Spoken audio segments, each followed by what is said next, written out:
दोस्तों आज जो मैं वीडियो पर रिएक्ट करने वाला हूँ वो वीडियो है दोस्तों मानस रिपोर्टर और खान सर के बीच में हुई डिबेट के बारे में।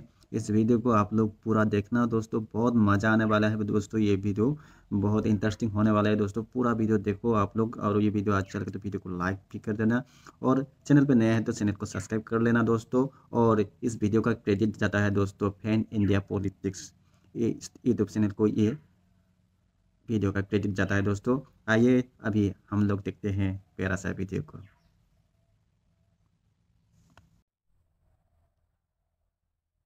दोस्तों आज की वीडियो में देखिए दरबारी एंकर मानक जो कांग्रेस की चमचागिरी में पीएचडी कर चुका है, कैसे खान सर को जबरदस्ती राजनीति में घुसाने की कोशिश करता है। ऊपर से कहता है कि भारत की विदेश नीति फेल है, कोई साथ नहीं दे रहा। लेकिन फिर जो खान सर ने उसकी ऐसी क्लास लगाई ना, मानो जैसे करंट लग गया हो। कांग्रेस के कुकर्मों की भी धज्जियां उड़ा दी, एक एक करके कुकर्मों की ऐसी पोल खोली कि दरबारी की बोलती बंद हो गई। और जब बात आई बाबा साहेब अम्बेडकर की, तो खान सर ने जो दिल छू लेने वाली बात कही, वो सुनकर आपका दिल कहेगा यही है असली भारत। तो भाई पहले वीडियो को लाइक ठोको, चैनल को सब्सक्राइब करो और चलो शुरू करते हैं असली ज्ञान की क्लास। पिक्चर चालू करो बे। बहुत सारे लोग ये कहते हैं कि आप राजनीति में आने की भूमिका बना रहे हैं। नहीं, क्यों हमको पॉलिटिक्स में आना चाहते हैं। हम स्पष्ट बोल रहे हैं, हम नहीं जा रहे हैं। अब हम किस तरह से बोले? हनुमान जी थोड़े जो सीना चीर के राम दिखा देंगे यहाँ पर। सवाल को यही तो हम कह रहे हैं, भीड़ तंत्र हो जाए। आप अगर अपनी समस्या कहिए तो लोग कहते हैं कि आप ये आना चाहते हैं, इसके या तो आप राजनीति में आने में कोई दिक्कत नहीं है, सबको आना चाहिए। अच्छा, हमको सिखा रिया है क्या आपके अंदर कभी भी 1-2%, 10% आवाज नहीं आती कि नहीं जाइए किस दिन? हमारा काम एजुकेशन है और हम अभी पढ़ा रहे हैं, बट हमको एग्रीकल्चर वालों के लिए वर्क करना है यहाँ पे। हमको इससे ही फुर्सत नहीं मिलती। बदलाव जो आप लाते हैं वो तो राजनीति में आके ही ला सकते हैं। ऐसा कुछ नहीं है, बदलाव ला सकते हैं। आज भी हम कोई राजनीति में नहीं है, लेकिन एजुकेशन में आज भी बदलाव ला दिए। आज किसी बच्चे को पढ़ना रहेगा, वो अपने एजुकेशन मिनिस्टर को नहीं खोजेगा, खान सर को खोजेगा। ये हम गारंटी बोलते हैं। किसी राज्य के एजुकेशन मिनिस्टर से पूछ नहीं जाएगा उनके पास। यानी आप मानते हैं कि सोशल मीडिया ने सबको इतना ताकतवर बना दिया यहाँ। बिल्कुल, आप सच्चे मन से करना चाहेंगे तो हो जाएगा, बिल्कुल बदलाव आएगा। कोई जरूरी नहीं है कि आप वहीं जाएं। ये बड़ी अच्छी बात कही है। टू नेशन थ्योरी पर आपकी राय क्या है? क्या धर्म के आधार पर पाकिस्तान बनना चाहिए था? पहली बात तो जो उस समय के राजनेता लोग थे, जो उस समय के थे, उन लोगों ने सबसे बड़ी गलती किया कि हमारी जमीन, हमारा देश को एक लाइन खींच के चला गया, इधर इंडिया, इंडिया पाकिस्तान आप मान लिए। तो सबसे बड़ी बेवकूफी है। पहला डिसीजन होना चाहिए कि हमें रेड क्लिफ लाइन नहीं चाहिए, पूरा पाकिस्तान हमारा है। डूरन लाइन नहीं चाहिए, हमारे गांधारी का गांधार था और इधर हमको म्यांमार हमारा था। 1900 आजादी के केवल 10 साल पहले म्यांमार अलग हुआ था, 1937 में। 35 के अधिनियम के तहत 37 में कंप्लीट खत्म, पूरा अखंड भारत चाहिए था। अभी क्या ले आए यहाँ पर? समझ रहे हो?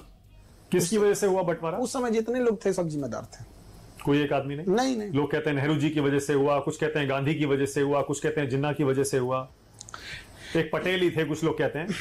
इन सब को हटा के अगर अंबेडकर साहब रहते तो सब समझ आते।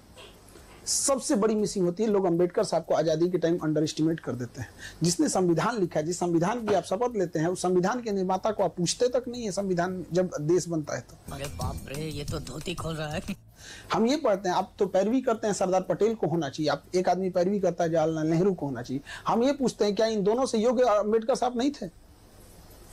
आप इन्हीं से पूछिए कि आप दोनों से योग्य थे कि नहीं थे। अंबेडकर साहब वो व्यक्ति थे जिनके हाथ में था एक अलग देश बनाना। 1932 रैमजे मैकडोनाल्ड प्रधानमंत्री, लंदन में बैठ के गोल में सम्मेलन चल रहा था, गांधी जी और वहां खड़े थे। वापस आए, इन्होंने कहा कि मुझे दलितों के लिए अलग देश नहीं चाहिए, बल्कि मुझे उनके लिए आरक्षण चाहिए ताकि मैं उनका उत्थान कर सकूं। क्या जिन्ना से कम पावरफुल थे अंबेडकर साहब? नहीं, उनकी देशभक्ति पे सवाल उठा देते हैं सर। अगर वो चाहते तो वो जैसे जिन्ना ने बनाया था बना सकते थे। सबसे योग्य कोई व्यक्ति था उस समय तो अंबेडकर साहब, जिसकी कोई चर्चा नहीं। उन्हीं को प्रधानमंत्री बिल्कुल होना चाहिए, तो सब लोग एक्सेप्ट कर लेते, इवन जिन्ना भी एक्सेप्ट कर लेता, इधर इंडिया भी एक्सेप्ट कर लेता। लेकिन अपना पर्सनल ईगो में वो एक इंसान छोटी जाति से आता, वहां भी दिखा दिया लोगों ने।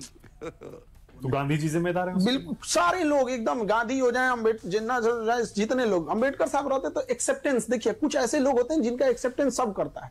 अंबेडकर साहब का एक्सेप्टेंस जिन्ना को भी करना पड़ता। अगर वो बन जाते प्रधानमंत्री अंबेडकर जी, तो आज देश अलग होता, अलग स्थिति में बिल्कुल रहता। आज वो स्थिति नहीं होती, पिछड़ों की, दलितों की बहुत सुधार, बहुत सुधार रहता। आज आप बताइए, संविधान में आपको कोई कमियां दिखती हैं? जो कुछ रही जरूरत के हिसाब से हम लोग सुधार देते हैं यहाँ पे, लेकिन कितना अथक प्रयास करके उन्होंने बताया। लेकिन बात यहाँ है ना कि यहाँ दो ऑप्शन दिए जाते हैं, नेहरू अच्छे कि पटेल अच्छे। कहे भैया अम्बेडकर साहब को कहेगा आप किए? बोलो बोलो, टेल टेल। नहीं, मुझे समझ में नहीं आ रहा। आप तो बिहार में पले बड़े, यही रहते हैं, यहाँ के समाज को, राजनीति को समझते हैं। बिहार की राजनीति तो हमेशा से जात पर ही चली है। जाति पे वोट पड़ता है ना, पड़ता ही है। बिल्कुल, जातिवाद कूट कूट के भरा हुआ है यहाँ पर, सब में है। तो चीजें बहुत बड़े, और यूपी बिहार में तो इतना ज्यादा है, आप भी जानते हैं। लोग तेरे को बताते थे। तो ये तो चीजें, समाज में बदलाव धीरे धीरे होगा। जब समाज पैसे और एजुकेशन दोनों कमाएगा तभी जाके बदलेगा। पर कोई तो वजह होगी ना कि सरकार भी तैयार हो गई। बीजेपी कभी नहीं मानती थी, जाति गणना की मांग कभी नहीं मानी, आप बात इस बार मान ली। बीजेपी मान ली, मैं कह रहा हूं, क्यों मान ली फिर बीजेपी नहीं रहा है? तो ये तो आप बताइए, अगर गवर्नमेंट ने मांगी है तो ये तो उसके स्पोक्स पर्सन बताएंगे। इसका मतलब बहुत इंपॉर्टेंट मुद्दा है, मैं ये कहना चाह रहा हूँ। हाँ बेटा, लगता है तुम गू खा के ही मानोगे। इसका मतलब लोग भी शायद चाहते हैं, ओबीसी के लोग, SC मुद्दा ST नहीं के लोग। होता है राजनीति में। एक ही मुद्दा इंपॉर्टेंट होता है कि हमको वोट किस चीज से मिलेगा। इंपॉर्टेंट तो ये भी मुद्दा है कि एजुकेशन पे से टैक्स हटाना चाहिए, क्या हट गया? यहाँ पॉलिटिक्स में मुद्दा बस ये होता है कि हमको वोट किससे मिलेगा। दूसरा, जो गवर्नमेंट की चीज है वो गवर्नमेंट का इंसान बताएगा क्यों लाया। पर हिंदुस्तान के रिश्ते इजराइल ईरान दोनों से अच्छे रहे। अच्छे दोनों से हैं। पर हाल के दिनों में विपक्ष कहता है कि इन्होंने तो देखिए इजराइल से दोस्ती के चक्कर में ईरान को और पूरे मिडिल ईस्ट को इन्होंने त्याग दिया है, और ये लॉन्ग टर्म में हमको बहुत भारी पड़ेगा। देखिए, इजराइल से हमें टेक्नोलॉजी मिलता है, बट रणनीतिक रूप से मिडिल ईस्ट जो है वो हमें वहां से सस्ते पेट्रोल मिल जाते हैं, हम अपने सामान को वहां बेच देते हैं, हमारा वहां रोजगार है। बट यहाँ पे तीन चीज समझना पड़ेगा। अरब और ईरान ये बड़े दुश्मन हैं। अरब चाहता है कि ईरान खत्म हो जाए, तो हम लोग इसमें बैलेंस बना के चल रहे हैं, किसी से नहीं है। हाँ, ये जरूर है कि ईरान को लेकर चाइना मजबूत स्थिति में आ गया है, क्योंकि चाइना ओपनली ईरान का सपोर्ट किया है। तो लेकिन ईरान भी समझदार है, वो चाइना और इंडिया के बीच में वो भी बैलेंस लेके चलेगा। आप क्रोनोलॉजी समझ लीजिए। जैसे हम लोग ईरान और इजराइल में बैलेंस लेके चल रहे हैं, वो हमें ही बैलेंस लेके चलेगा। लेकिन ईरान अगर गया तो समझिए कि हम लोग का वेस्ट मिडिल ईस्ट में जाना या फिर सेंट्रल एशिया में जाना, पेट्रोलियम, ये सारी चीजें महंगी हो जाएंगी। कुछ लोग तो कहते हैं हमारी फॉरेन पॉलिसी एकदम फेल हो गई है। एक देश हमारे साथ ऑपरेशन सिंदूर में खड़ा नहीं हुआ, जो आसपास के हमारे पड़ोसी हैं वो भी हमारे साथ नहीं है। अबे साले, तेरा तो गेम बजाना पड़ेगा। इसमें एक बड़ा योगदान, एक बड़ा हिस्सा सोशल मीडिया और मीडिया में चल रहे मुद्दों को भी हम कह सकते हैं कि अगल बगल में देश की छवि ऐसा बना दिया है कि देश कहाँ जा रहा है। आप मुद्दों को देखिए, किन मुद्दों पे बातें हो रही हैं, एक लेवल देखिए कहाँ पे बात हो रही है। ऐसे केवल मुद्दा राष्ट्र से ऊपर राजनीति का हो रहा है। तो इस वजह से हमारी छवि एक अलग टाइप की छवि बनते जा रही है, जिस वजह से मालदीव जैसा देश, श्रीलंका जैसा देश, बांग्लादेश, जिसको हमने पैदा किया बांग्लादेश, वो हम लोग के ऊपर आंख दिखा रहा है। शर्म करो, शर्म। तो हमारी जो छवि है ना विश्व गुरु की, या हमारी जो छवि थी वसुधैव कुटुंबकम की, हमारी छवि राइट विंग की ओर ज्यादा मिटती जा रही है। जो एक रीजन वाले देश में, खास करके जहां देश है, वहां पे क्या हो रहा है कि हमारा निगेटिव इंपैक्ट डाल रहा है। हमारे इंडिया में से बहुत सारे लोग सिंगापुर नहीं गए होंगे, लेकिन उन्हें लगता होगा कि सिंगापुर बहुत अच्छा है। कैसे? क्योंकि उन्होंने मीडिया और इन सब चीजों से देखा है। तो हम मीडिया से काफी प्रभावित होते हैं। अमेरिका कोई नहीं गया है ज्यादातर लोग, लेकिन देखते हैं कि अमेरिका बहुत अच्छा है। उसी तरह से हमारे देश के बारे में पता करने से पहले लोग भी मीडिया देखते होंगे। तो इंडिया से कैसे लेवल की डिस्कस होता होगा, क्या दिखता होगा, उन्हें ये दिखता होगा यार ये सब तो केवल पॉलिटिक्स करता है सब। तो अच्छा है, मैं अंधा हूँ। तुम्हारी पार्टी अच्छी कि मेरे, ये प्रधानमंत्री सही कि ये प्रधानमंत्री। अभी तक आप ये ज्यादती कर रहे हैं मीडिया के साथ। सिर्फ मीडिया कैसे दोषी हो सकता है फॉरेन पॉलिसी के लिए? वो तो सरकार उसके लिए जिम्मेदार, विपक्षी दल जिम्मेदार, जो लोग इस पर बहस करते और करवाते हैं। चड्ढा समझाओ, इसे समझाओ। इंटरनेशनल लेवल पर डिस्कस करने के लिए किस लेवल के लोगों को बुला के लाते हैं लोग? जो मीडिया में बहस करने आते हैं, सो 4 ठो मुर्गा जो लड़ाया जाता है, किस लेवल के रहते हैं लोग? जिनको बिम्स्टेक में कितने देश हैं ये पता नहीं है, आसियान और सार्क में अंतर नहीं पता चल पाता है, संघाई कॉर्पोरेशन और नाटो में अंतर नहीं समझ पे आता है। और मीडिया में आके और वो 4 आदमी बोलते हैं कि हमारी पार्टी में ये था, हमारी पार्टी में ये था। कोई कहेगा कि इंदिरा गांधी इतनी बहादुर थी, तो कोई कहेगा मोदी जी इतनी बहादुर थी। यही देखने के लिए आदमी बैठा है। देश कहाँ जा रहा है? कैसी लगी आगे स्वाद? आपको लगता है ट्रंप ने ही सीज फायर कराया था? सबसे पहले ट्वीट उन्होंने ही किया था और ये बड़ा मुद्दा बन चुका है, क्योंकि आपने सीज फायर का जिक्र किया, इसीलिए पूछ रहा हूँ। ये तो मुद्दा बहुत था। ट्रंप ऐसे भी बड़बोला आदमी है, वो कुछ भी बोल देता है। तो ट्रंप पे भरोसा करना बहुत बेवकूफी है। मोदी जी को करना क्या चाहिए कि ईरान और इजराइल वाले मैटर में और अमेरिका वाले मैटर में इन्हें ट्वीट करना चाहिए कि मैंने अमेरिका और ईरान का सीज फायर करा दिया, यहाँ पर बदला बराबर। लेट ट्रम्प, तुम उधर करेगा तो हम इधर करते हैं। वो अमेरिका है, वो इसलिए कोई अमेरिका नहीं उनको है। कोई। खान सर, अब मेरा एक रैपिड फायर राउंड, मैं छोटे छोटे नाम लूंगा, एक एक नाम लूंगा, जो पहला शब्द आपके जहन में आता है आपको वो बोलना है। बोल बोल। आराम से। हाँ। ओके। राहुल गांधी। कांग्रेस के नेता हैं, बहुत संघर्ष कर रहे हैं। आप पसंद करते हैं? हमारे पसंद को हम तो, हमसे आप 10 नेता का नाम पूछेंगे, हम कहेंगे 10 को पसंद करते हैं। ओके। प्रियंका गांधी। अच्छी बहन है उनकी। सोनिया गांधी। सब एक ही पार्टी से पूछेंगे। आ रहे हैं, बहुत लंबी लिस्ट है।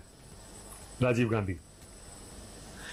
दूसरे के कहने के वजह से कई डिसीजन लिए जो इनको बहुत बुरा खामियाजा भुगतना पड़ा, चाहे वो सुप्रीम कोर्ट का वर्डिक्ट बदलना पड़ा, शाहबानो वाले केस में इन्होंने पता नहीं क्यों ऐसा काम कर दिया, नहीं समझ में आया, जबकि सुप्रीम कोर्ट ने डिसीजन दिया था, मान लेना चाहिए था।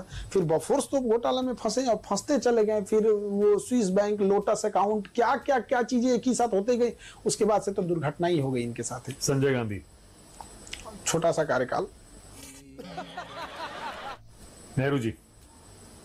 अंधेरी गली के मुहाने पे जिसको देश पे छोड़ के गए थे सब, जवाहरलाल नेहरू को, तो नेहरू को वर्ल्ड लीडर बनने की अगर चाहत ना होती, वर्ल्ड लीडर बनने की चाहत ना होती, तो देश का ये हाल नहीं हुआ रहता। चाइना पे बिना मतलब का भरोसा करना, कश्मीर का मुद्दा लेके जाना, यूएनओ में लेके जाना, अपने आप को यूएनओ का महासचिव बनाने की ये सोच लेना, बिल्कुल एकदम गलत। चाइना के प्रति तो इनसे घटिया नीति कोई लाया ही नहीं था।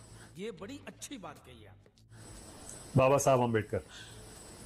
अनमैचेबल। चेहरा खिल गया एकदम अम्बेडकर जी का नाम आते ही। अनमैचेबल, अम्बेडकर साहब अनमैचेबल। और ये तो आप कह ही चुके कि उनको पहला प्रधानमंत्री बनना चाहिए था देश का। ये सरदार पटेल। आयरन मैन, बिल्कुल एकदम, उन्होंने बहुत किया, सारे छोटे छोटे राज्यों को जोड़ के किए, उनका कोई मतलब बैकडोर सपोर्ट नहीं था। एक मिडिल क्लास से आने वाले व्यक्ति जिनको पढ़ाई के लिए भी इतना संघर्ष करना पड़ा और देश के लिए इतना बेहतरीन काम किया, जोड़ के रखा। चाहे उनका सबसे बड़ा योगदान लक्षद्वीप को आधे घंटे पहले जोड़ा, जो लोग बहुत बार इसको नहीं देख पाते, वो लक्षद्वीप को जोड़े और इधर कश्मीर भरोसे बैठे थे जवाहरलाल नेहरू का। कश्मीर में उतना इंटरेस्ट वो नहीं लिए थे, बट जो साउथ वाला एरिया था उस सबको एकदम बेहतरीन ढंग से जोड़ के रखे। वो मतलब 10 साल और जी जाते तो देश की स्थिति कुछ और होती। दुर्भाग्य से उनकी मृत्यु 1950 में हो गई और लोग कहते हैं कि उन्हें प्रधानमंत्री होना चाहिए। अब यकीन मानिए, हमें जहां तक लगता है अगर ये जीवित रहते और 1951 का चुनाव रहता तो जरूर वो बनते, नो डाउट इसमें। लेकिन प्रॉब्लम कहां आती है कि कोई अगर जीवित ही नहीं, जैसे अभी हम कहें कि एपीजे अब्दुल कलाम राष्ट्रपति हैं या द्रौपदी मुर्मू, अरे भैया अब्दुल कलाम साहब नहीं है। क्या बात है सर, क्या बात है सर। को करते हैं समाप्त और आप लोगों को एक प्यारा सा कमेंट कर देना। आप लोगों को ये भी मज़ेदार रिएक्शन वीडियो आप लोगों के लिए मैं लेता आता रहूँगा दोस्तों। आप लोग पूरा वीडियो को देखना और मज़े लेना दोस्तों। एक प्यारा सा कमेंट भी कर देना और वीडियो अच्छी लगे तो लाइक कर देना दोस्तों। और चैनल पे नए तो चैनल को सब्सक्राइब कर देना दोस्तों। आज के लिए इतना ही। जय हिंद, वंदे